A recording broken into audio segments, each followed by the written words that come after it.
সম্মানিত আশিকের রাসূলেরা, কলবের দুইটা কপাট আছে, দুইটা দরজা।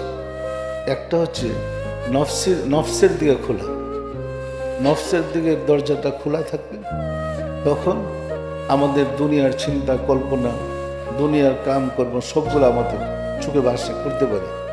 যেমন আমরা চোখ দিয়ে দেখি, ওটা খোলা থাকলে দেখি, চোখ বন্ধ হলে তো আর দেখি না। কান দিয়ে শুনি, ঘুমায় গেলে তো আর কান দিয়ে শুনি না।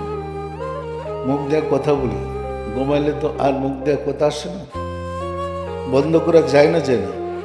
বাহ্যিক পঞ্চেন্দ্র বন্ধ করেই আপনার কলবের প্রথম স্তর সুদের মুখে আপনি অতিক্রম করতে আপনি যাত্রা করলেন।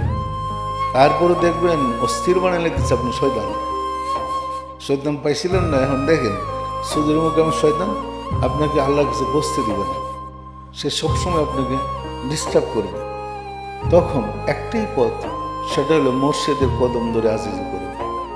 মোর্শেদ যদি দয়া করে সুদের মুকামের কপাটটা খুলে দেয়, আপনি আস্তে ভিতরে চলে যাবেন নশ্বরের মুকামে গেলে তখন আপনার রহস্য জগতের দ্বার আপনার কাছে উন্মোচিত। বুঝতে কি কষ্ট হয় আপনাদের? রহস্য জগতের দ্বার আপনার কাছে উন্মোচিত হবে। সাধনা করেন, ওইখানে 7 আসমান আছে, অতিক্রম করেন যথাক্রমে 7 আসমান। একটা আসমানের চেয়ে আরেকটা আসমানের দূরত্ব 500 বছরের রাস্তা। হাদিস শরীফ আসছে, সে আসমান বাহিরের আসমান নয়, আপনার ভিতরে কলবের আসমান। সুদের মুকাম থেকে নশ্বরের মুকাম 500 বছরের রাস্তা। এতটুকু গেলেই সায়েরকারী সাধক ক্লান্ত হয়ে পড়ে, তখন তাকে একটু রেস্ট দিতে হয়। নশ্বরের মুকাম থেকে সুদূর নশ্বর শামসি মুকামে আরো 500 বছর রাস্তা, আরেকটা আসমান। সায়ের করে অতিক্রম করার পরে সাধক ক্লান্ত হয়ে পড়ে। আমার কথা বুঝতে অসুবিধা হয়? নশ্বর শামসির মুকাম থেকে নশ্বর অতিক্রম করে যখন আপনি সায়ের করবেন, সায়ের মানে পরিভ্রমণ, যাত্রা করবেন, ঊর্ধ্বলোকে চলবেন, তখন আপনাকে উড়ে উড়ে যেতে হবে। ওইখানে হাঁটার কোনো ব্যবস্থা নাই। পাখি যেমন আকাশে ওড়ে, আপনাকে পাখির মধ্যে উড়া শিখতে হবে, উড়ে উড়ে যেতে হবে। যখন নশ্বরের মুকাম থেকে শামসির মুকামে যাবেন, ওইটা আলোময় জগৎ। অন্ধকার রাত্রে যেমন সকালের আলো প্রকাশ পেলে, সূর্য উদয় হলে অন্ধকার দূর হয়ে যায়, ওই জগৎটা অন্ধকার মুক্ত আলোর জগৎ। ওইটাও 500 বছরের রাস্তা, আরেকটা আসমান। উঠতে থাকেন, আপনি আরো এগোতে থাকেন। উঠতে উঠতে যখন আপনি এর ঊর্ধ্বলোকে গেলেন, তখন নুরির জগৎ। পরিষ্কার বুঝতে কি কষ্ট হয়? এইগুলা কিন্তু নিচের ক্লাসের, ঊর্ধ্বলোকের না। আমাদের সমাজে নাই বিদায় আমাদের কাছে বলা কঠিন হয়ে গেছে। নুরির জগতে পৌঁছলে আপনি নূরময় জগৎ। একটা ছিল আলোর জগৎ, এটা সূর্যের আলোর মতো। নূরের জগৎ স্নিগ্ধ আলোর মতো, নূরের জগৎ।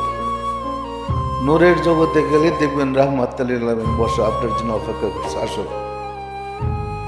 কুল কায়নাতের রহমত রাহমাতুল আলামিন মানে হায়াতুন নবী সকল মানুষের নূরের জগতে অবস্থান করে। পরিষ্কার সব মানুষের মাঝে রাসূল আছে, সব মানুষের সুদূরের মুকামে শয়তান আছে, সব মানুষের ভিতরে আল্লাহ আছে। পরিষ্কার আমি কি গুছিয়ে বলতে পারছি?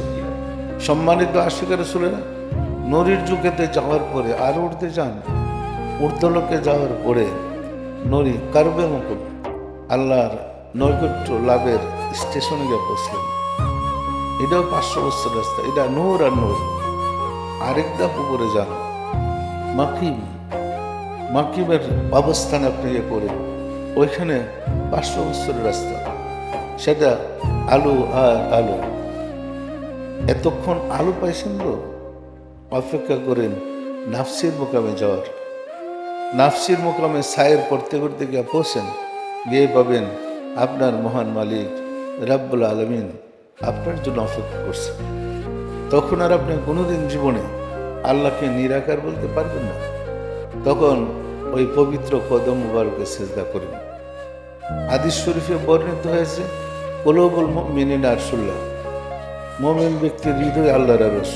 এর ব্যাখ্যা, মুমিন ব্যক্তির কালবের 7ম স্তরে আল্লাহ অবস্থান করে। আল্লাজি ইউয়াসবিসু ফি সুদুরিন নাস, শয়তান মানুষের দিল থেকে ওয়াসওয়াসা দেয়। এই আয়াতের ব্যাখ্যা হয়েছে কলবের প্রথম স্তরে শয়তান অবস্থান করে। হাদিস শরীফ আছে আর শয়তানু জাসিমু আলা কালবি বানি আদম ফাইজা যাকারাল্লাহ খানাসা ওয়া ইজা গাফালা ওয়াসওয়াসা। আদম সন্তানের দিলে শয়তান বাস করে। যেহেতু আমরা তাসাউফ চর্চা করি, সুফি সাধনা করি, সেহেতু আপনাকে শয়তানও চিনাই দিতে হবে, রাসূলকে চিনাইতে হবে, আল্লাহকে চিনাইতে হবে। শয়তানকে দূর করার কৌশল হল আপনি যদি কলবের জিকির নিয়মিত করেন, কলবে শয়তান থাকতে পারবে না, কলব থেকে সে তীরের মতো বেগে যাবে।